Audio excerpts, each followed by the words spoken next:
Iniciando aqui mais Third Talk, agora para abordarmos uma temática com relação à graça sob a perspectiva atomista, sendo um quadro à parte dos podcasts, por isso foi lançado justamente na quarta-feira, é o dia para os vídeos esporádicos, e para tratar sobre esse tema tão espinhoso e interessante, temos Thiago, o já recorrente convidado, e o Leandro Bezerra, que acabou de lançar um curso tratando sobre este e outros temas, não é? Que já pode se apresentar, por gentileza. Ok, pessoal, eu quero primeiramente agradecer o convite. É um prazer estar aqui com vocês pela primeira vez para apresentar em linhas gerais um pouco da proposta do meu recente curso sobre a graça divina na perspectiva tomista e também que também será uma abordagem comparativa em relação às propostas dissidentes dentro do escolasticismo e também das propostas que não são consideradas pela Igreja como canônicas, né? É um tema muito árduo, envolve questões de teologia sagrada e também questões de certa complexidade propriamente de filosofia. Mas o meu propósito nesse curso é fazer uma exposição das principais correntes e também apresentar algumas polêmicas antigas, localizadas no século XVI, justamente nas polêmicas de Alcides, e também algumas polêmicas mais recentes, protagonizadas também por grandes tomistas, né? Então é basicamente isso. Perfeito. Então o Thiago, que trouxe a baila, né, todo o tema, pode dar prosseguimento na introdução. Opa, então, né, para começar aqui a conversa, né, eu queria que o Leandro expusesse quais são os principais nomes estarão envolvidos aí no curso que ele vai fazer, né, quem foi o Domingo Banhes, Hummel, Marin Sola, o Garrigou Lagrange parece que também vai ser mencionado e tal, e qual é, em linhas gerais, a forma que eles diferem.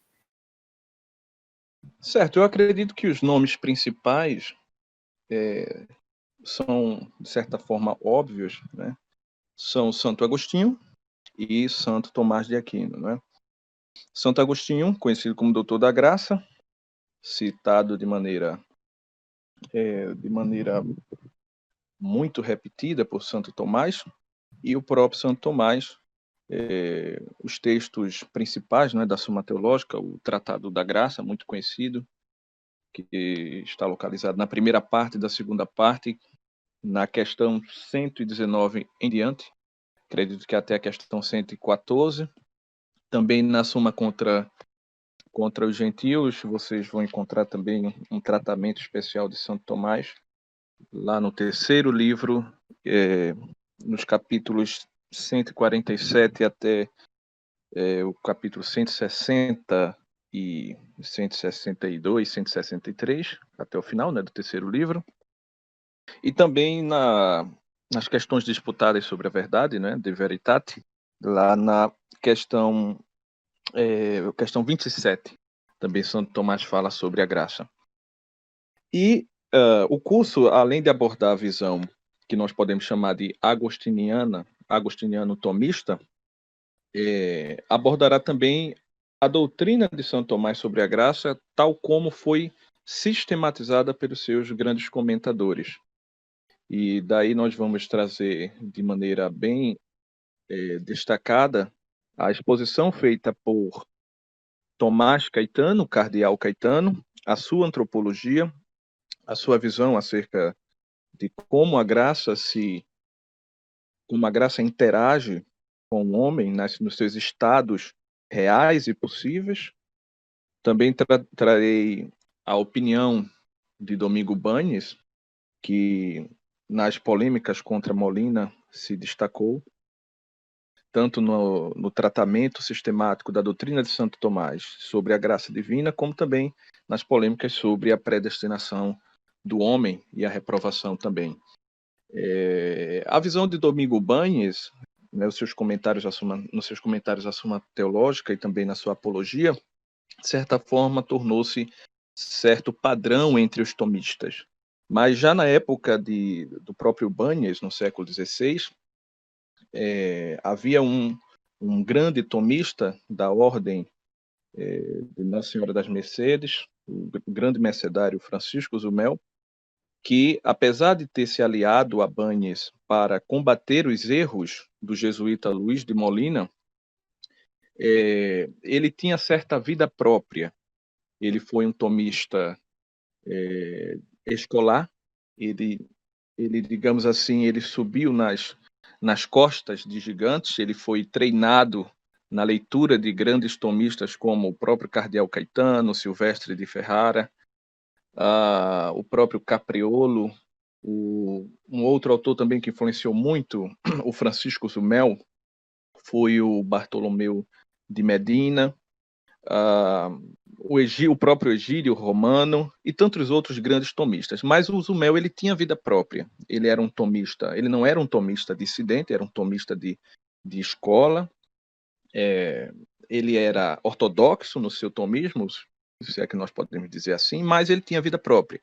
Então tinha teses independentes tanto na área da metafísica, como na área da psicologia especulativa, como na teologia sagrada, como na ética, como no direito. E ele também tem muitas contribuições, digamos assim, importantíssimas e, de certa forma também originais, e que possuem certa convergência com os textos de Santo Tomás. Ele não deixa de sempre tentar demonstrar a conveniência da sua doutrina com Santo Tomás.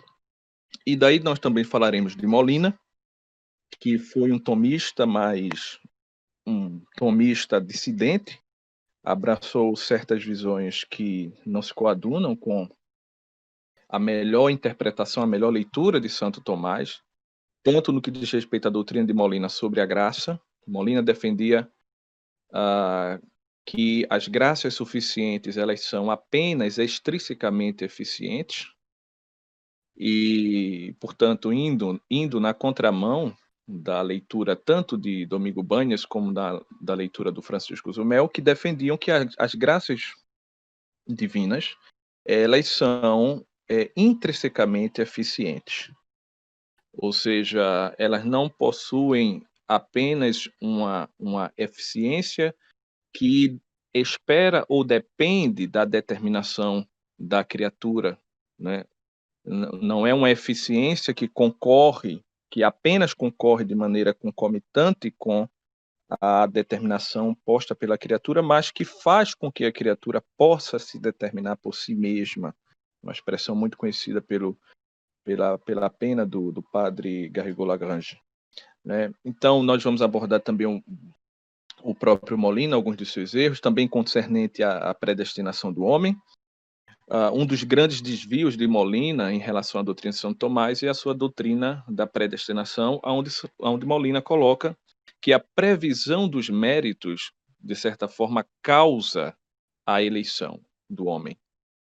E isso, de fato, é um desvio da doutrina de São Tomás, porque Deus ele é sempre causa primeira de todas as coisas, inclusive da eleição do homem. Ele só não é causa primeira do mal.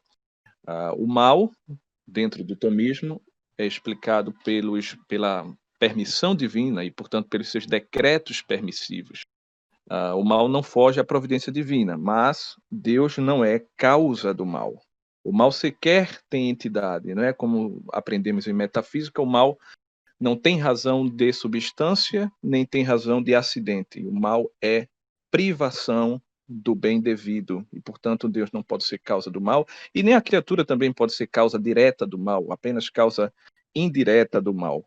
E o mal acontece pelos decretos permissivos divinos, que Deus assim faz, porque pela sua onisciência ele sabe que o mal permitido por ele concorrerá para um bem maior. Então nós falaremos disso, também trataremos de alguns autores dentro da ordem dos jesuítas, que mais do que Molina se distanciaram ainda mais da leitura de Santo Tomás, da leitura agostiniano-tomista. E vamos chegar até algumas querelas recentes no século XX entre o padre Marinsola, que publicou na revista La Ciência Tomista artigos que se tornaram artigos memoráveis, né, no ano de 1925 e no ano de 1926, aonde a Marinsola, de certa forma, resgata a doutrina de Francisco Zumel, a doutrina tomista de Francisco Zumel sobre a graça divina e também sobre a relação de Deus com o bem e com o mal, e também em relação à providência, à predestinação e à reprovação do homem. Mas, por incrível que pareça, o Marinsola ele não cita o Francisco Zumel em nenhum momento. O que ele diz está em perfeita sintonia com o que disse Zumel no século XVI, mas o Marinsola não cita o Francisco Zumel, não é? E como o padre Garrigou Lagrange ele formou a sua visão da graça, sobretudo pela leitura dos tratados do padre Norberto del Prado, que foi, de certa forma, um caudatário de Domingo Banhes, era esperado que houvesse polêmicas entre os dois, e foi o que de fato aconteceu. Enquanto o padre Marinsola publicava na revista La Ciência Tomista artigos em defesa de uma visão em sintonia com o tomismo de Francisco Zumel, o padre Garrigou Lagrange ele publicava na Revue Thomiste artigos criticando o padre Marinsola. E o padre Marinsola também, por sua vez, rebatia na mesma revista La Ciência Thomista as críticas do padre Garrigou Lagrange.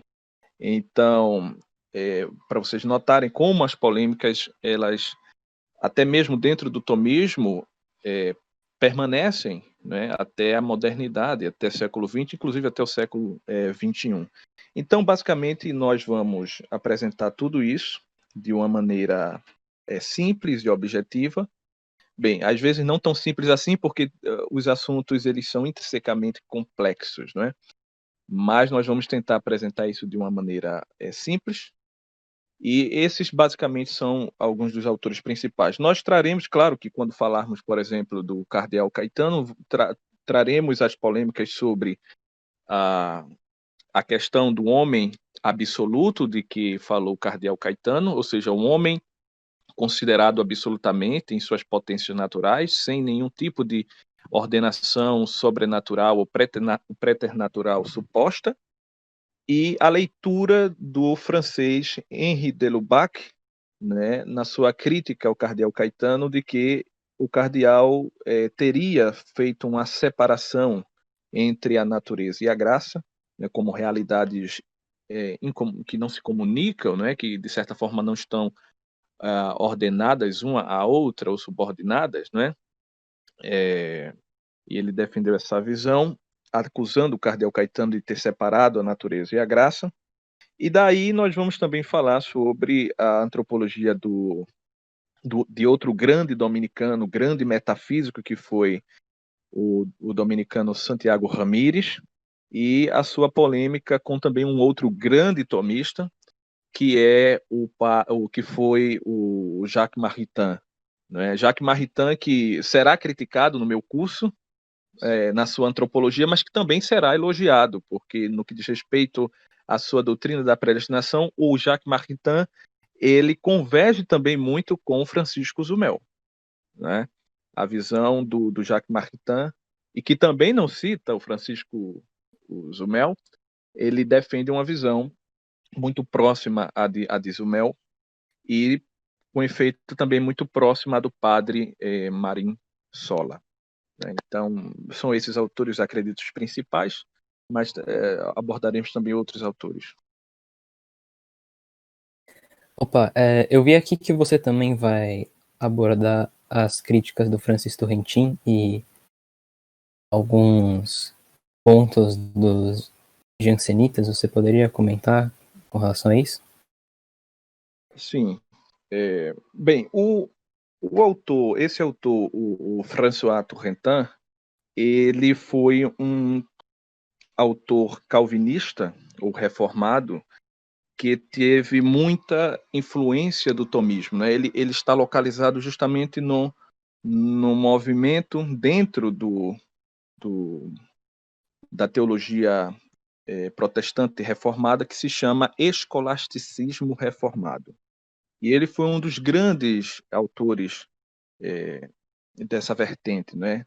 O François Turretin, ele se destacou. Houve outros, talvez até maiores do que ele, né?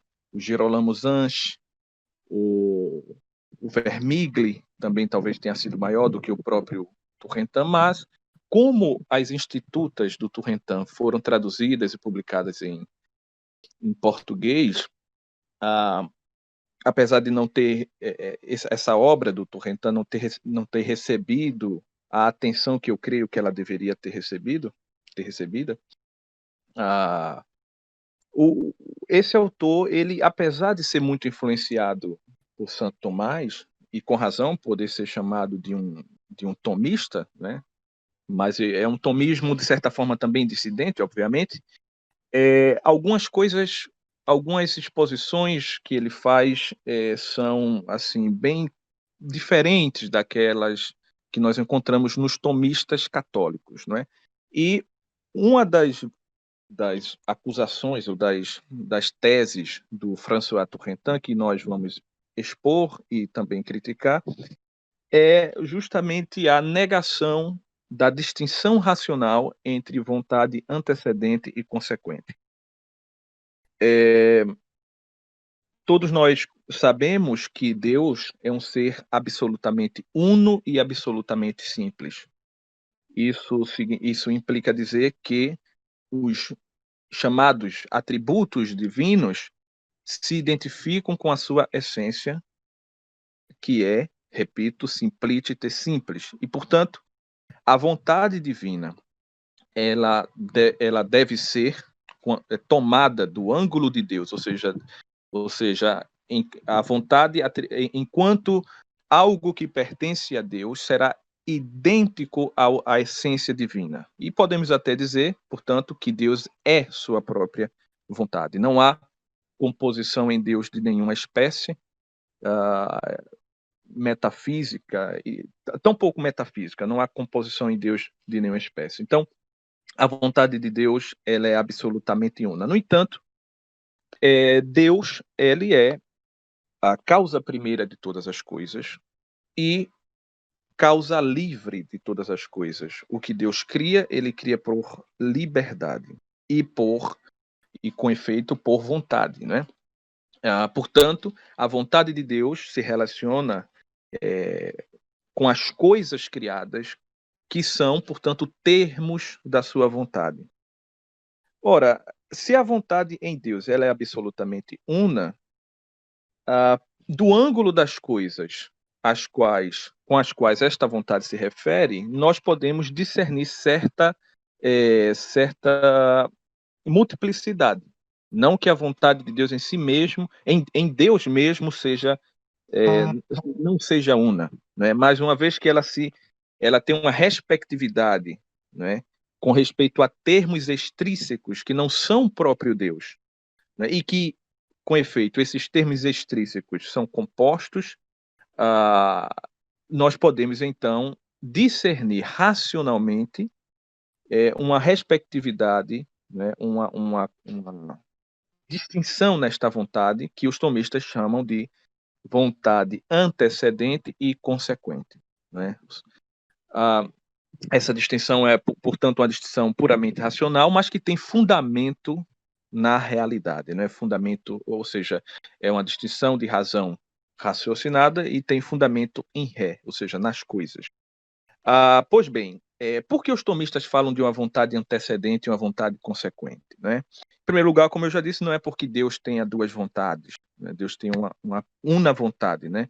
Mas porque os termos extrínsecos, né, que é a realidade toda, porque Deus é providente e a providência de Deus se estende a toda a realidade, né? Então esses termos extrínsecos com os quais a vontade de Deus se relaciona, eles podem ser tomados de maneira ou absoluta ou de maneira enquanto existentes, né, coisas existentes. E aqui eu uso para definir essa distinção tomista entre vontade antecedente e consequente a definição dada por outro grande tomista, que é o João de Santo Tomás, que disse o seguinte: a vontade antecedente divina é não mais do que as coisas tomadas, né, as coisas tomadas enquanto absolutamente, na sua entidade, né? Ou seja, por exemplo, pela vontade antecedente, eu sou atingido, não enquanto estou agora conversando com vocês, aqui sentado nesta cadeira, e conversando sobre o curso sobre a graça, mas eu sou atingido pela vontade antecedente enquanto algo em mim, existe algo em mim, há algo em mim de absoluto, né? ou de conveniente com a bondade divina, né? com Deus, que é causa de todo ser, e, portanto, o ser que ele participa a mim, né, na sua acepção absoluta, convém a ele.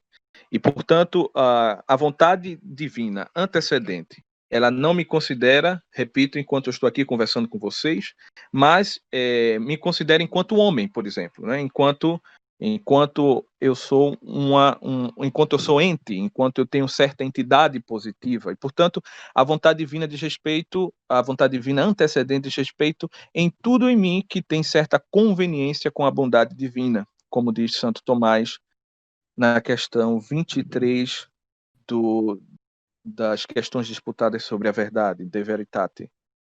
E a vontade consequente é aquela que tem uma certa respectividade com as coisas consideradas como existentes.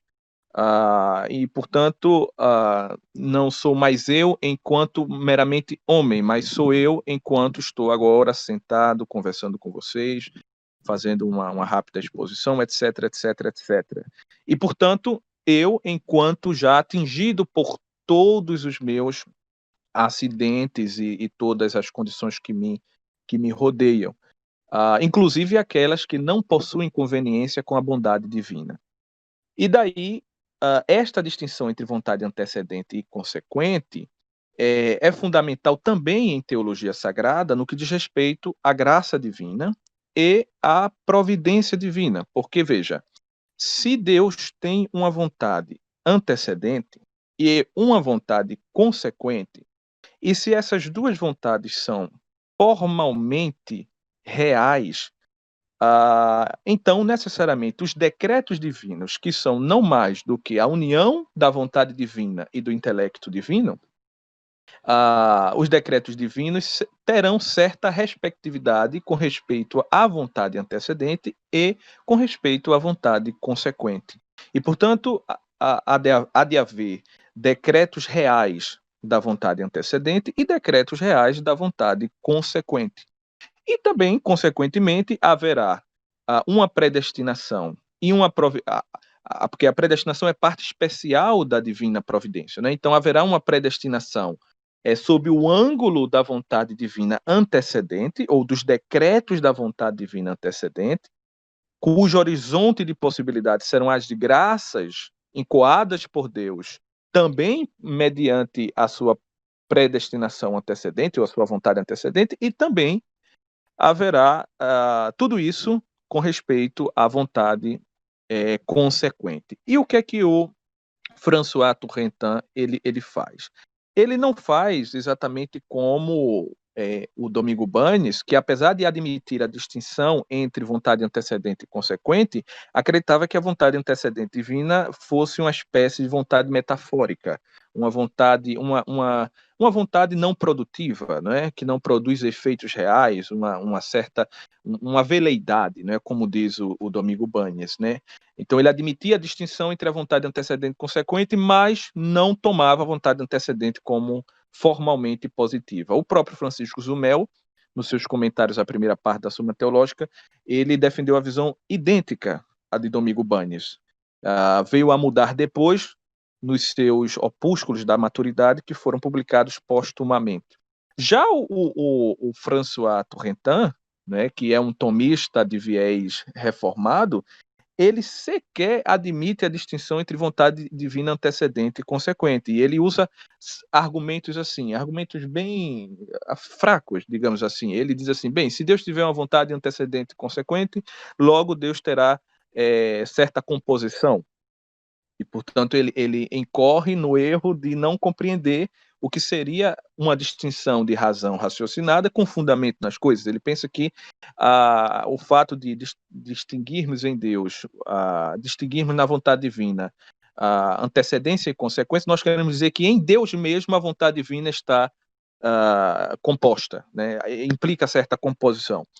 Quando na verdade a composição está por parte dos termos dessa vontade, ou seja, das coisas queridas, como diz o mesmo São Tomás na questão 23 do De Veritate. E outra coisa que ele diz também curiosa é que ele diz que se Deus tiver duas vontades, duas vontades, uma vontade por ângulos diversos, né, ou duas vontades, né, na linguagem dele, então haverá em Deus uma certa confusão, ou seja, Deus estará pela vontade antecedente querendo algo, por exemplo, a salvação de todas as criaturas, porque no tomismo a vontade salvífica universal ela está contida justamente na vontade antecedente, coisa que no escolasticismo reformado, entre alguns autores e sobretudo e nos outros calvinistas em geral, é rechaçado, não é? Essa vontade salvífica universal como real, não é? Não são todos os autores que rechaçam, mas boa parte, não é? E aí ele dirá que se há em Deus uma vontade de salvar todas as criaturas, que é uma vontade antecedente, e uma vontade consequente, que de salvar apenas os eleitos, ou seja, não todos, um grupo, então haverá um conflito na vontade divina, né? E, assim, bem, essas são as duas objeções que ele usa. Essa segunda objeção também é uma objeção muito fraca, porque ele não distingue, ele não compreende que as duas vontades, elas são vontades por ângulos diversos, não, elas, o Deus querer algo pela vontade antecedente não, e outra coisa pela vontade consequente, não quer dizer que ele quer duas coisas simultaneamente e no mesmo sentido, que nesse caso seria uma contradição. Estamos dizendo antes sim que Deus quer certo algo por certo ângulo e quer outro algo por outro ângulo, né? Então nós abordaremos isso.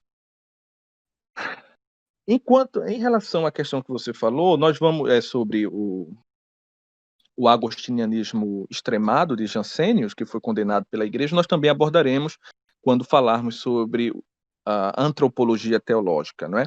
No caso de Jansênios, a questão é a seguinte: Santo Tomás, como todos os tomistas sabem, né, Santo Tomás na Suma Teológica, ele fala do homem em estado de natureza caída.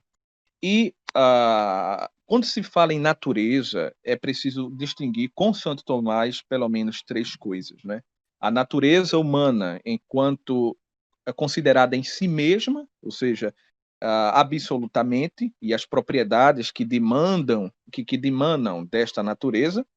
Em segundo lugar, a natureza enquanto inclinada à virtude, né, ou ao bem que tem certa conformidade com a razão, o bem natural, e a natureza já revestida com uma certa com os auxílios sobrenaturais de Deus, ou o dom, como dizem os tomistas, o dom da justiça original.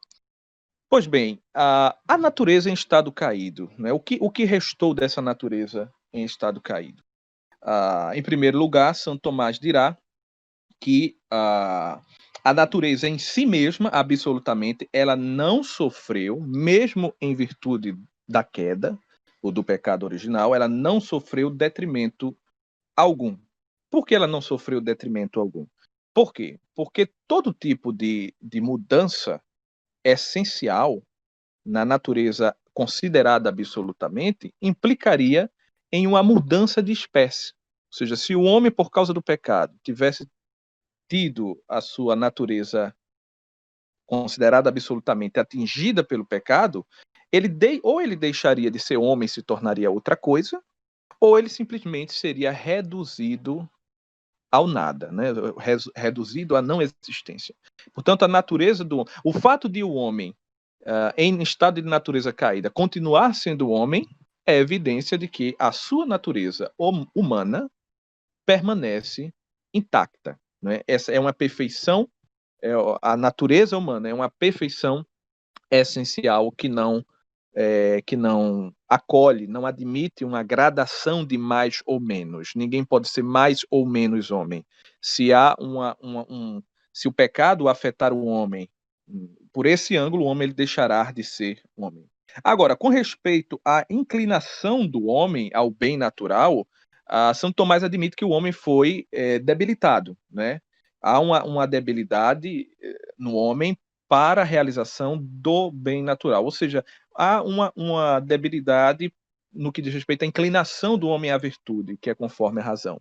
Agora, com respeito ao dom de justiça original, Santo Tomás ele é muito claro, e os tomistas, né, e Santo Agostinho, os agostinianos, também os agostinianos que são fiéis a Agostinho, porque evidentemente nós sabemos que dentro da escola agostiniana houve muitos desvios da doutrina de Agostinho. Eu posso até dizer que os tomistas, de certa forma, foram os maiores responsáveis pela preservação da doutrina agostiniana de fato, né? Ou seja, da doutrina tal como defendida por Santo Agostinho, porque entre os próprios agostinianos houve muitos desvios da doutrina de Agostinho. Né? Santo Tomás, ele é, eu posso dizer, o maior responsável pela preservação da doutrina de Santo Agostinho. Às vezes, algumas pessoas apresentam Santo Tomás como quase como um inimigo de Agostinho, não é? Ou alguém que tinha pretensão de superar Agostinho a todo custo, quando na verdade Santo Tomás tinha Santo Agostinho como doutor, como mestre.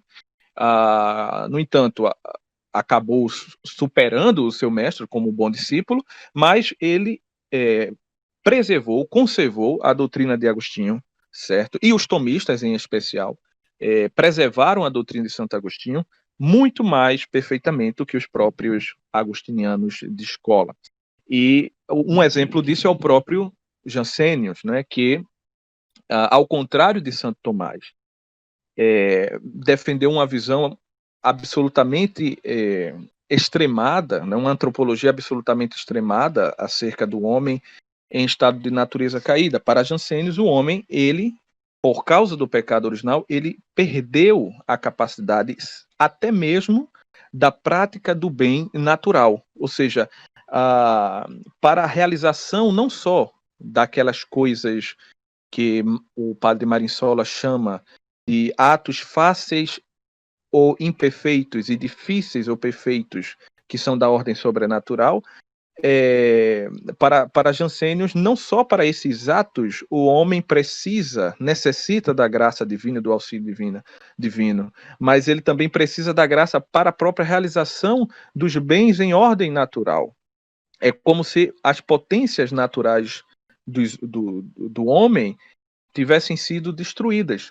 Né? Então, essa doutrina ela foi defendida por Jansenius e foi apelidada de sobrenaturalismo, né? Ou seja, para tudo o homem precisa de um auxílio divino, né? Ou seja, o homem nada pode fazer, nem sequer em ordem natural. É justamente a antípoda, né? O outro extremo da posição, por exemplo, de Pelágio, né? Porque para Pelágio, o homem, mesmo em estado... Na verdade, para Pelágio não há um estado intrínseco de natureza caída, porque o pecado de Adão só afetou o homem extrinsecamente pelo mau exemplo, ou seja, não há uma herança, uma corrupção herdada, né, por parte da humanidade. Há apenas um mau exemplo dado ou deixado por Adão, e o homem, ele por si mesmo, por suas próprias forças, ele seria capaz, veja como é bem o contrário de Jansenius, né? Ele seria capaz não só do bem natural, mas também do bem sobrenatural. Então, nós vamos abordar a posição de Pelágio, como também a posição de Jansenius, de maneira detalhada, colocando ponto a ponto e também fazendo as devidas críticas. Perfeito, então.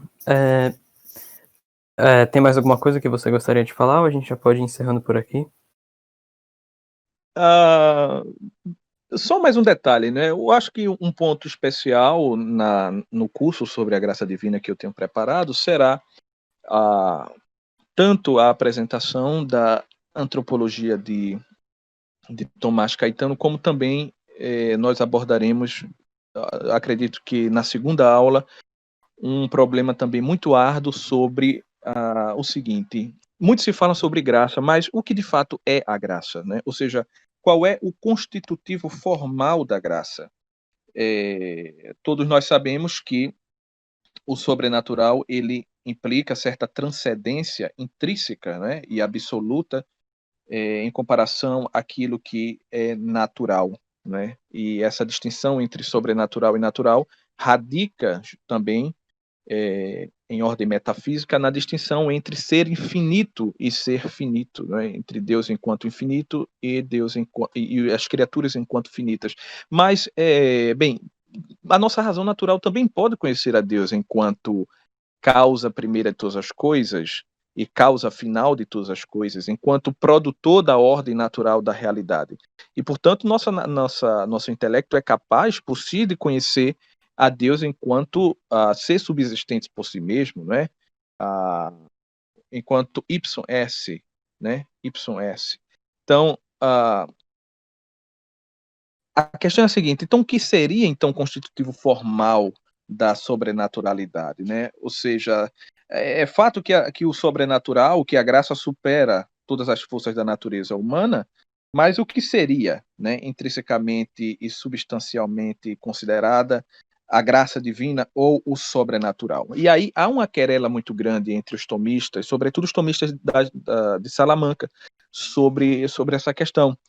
E, por exemplo, o Francisco Zumel, que eu já citei, ele dirá de maneira muito acertada que a graça divina não é mais do que a participação de Deus sob a razão própria da deidade.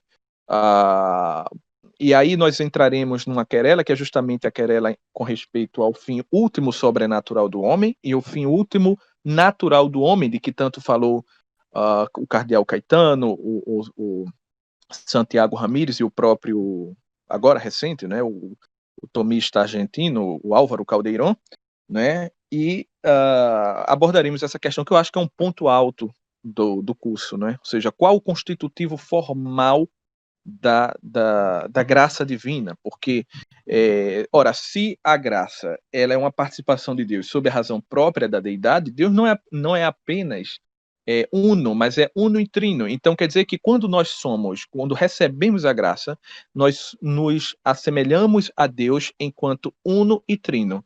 Ora, como isso não seria uma certa união hipostática de Deus em nós, né? Qual seria então a diferença entre essa inabitação trinitária de Deus em nós mediante a graça e uma união hipostática, por exemplo, da união do Verbo com a humanidade, né? No caso do nosso Senhor Jesus Cristo.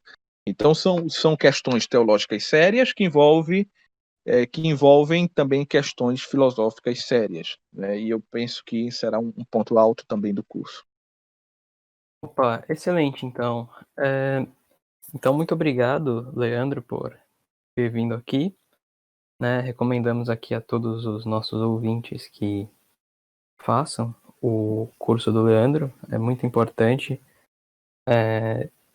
E pontos como, por exemplo, né, da antropologia de Caetano, que toca na distinção da ordem natural e sobrenatural, erros com relação a esse tipo de coisa são erros muito presentes na modernidade, né? Erro que está envolvido desde a teologia palamista dos cismáticos orientais até correntes como a RCC, que cometem erros assim. Né? Então, muito obrigado, Leandro, por ter comparecido aqui mais uma vez. Recomendamos a todos que façam o curso, né? A gente vai deixar o link para inscrição aqui na descrição e até a próxima. Eu que agradeço. Obrigado. Eu que agradeço o convite de vocês, a gentileza. de apresentar o meu modesto curso, certo? E depois nós podemos também voltar para trabalhar com mais atenção alguns assuntos específicos, né, sobre essa questão da predestinação, da graça, ou de outros assuntos também. Muito obrigado, meu querido. Excelente.